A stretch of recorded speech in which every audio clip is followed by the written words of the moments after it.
ti lo e rua lung adong ko chang zona le Peter chimmi bia thật chua pe kin mi tampi nun na tâm na pe tu mo pa thia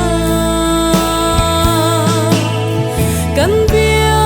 le ha hi kan ram mi phun dam na le chang na cha a thật chua pe chang lo kan ram hi dam chang se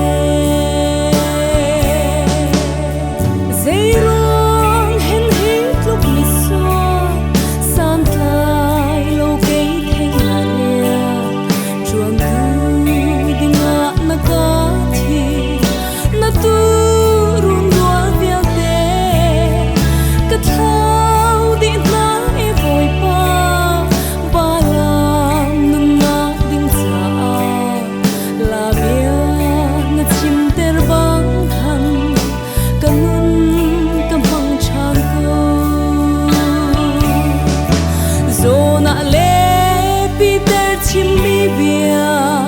thật chua pe kin mi tampi nun na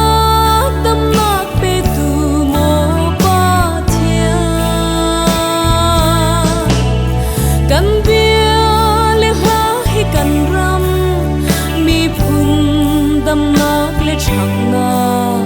cha a thật chua pe chang lo kan ram hi dam chang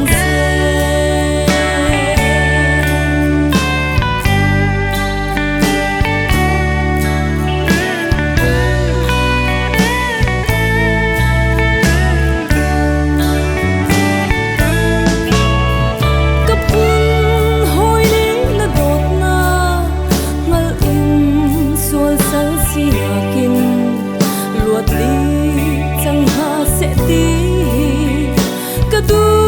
sinh sáng bôi qua na do mi si về lâu băng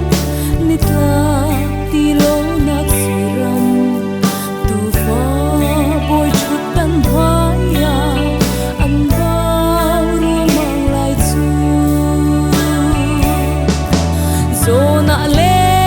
Peter chimmi bia thật chua pe kin mi tampi nun na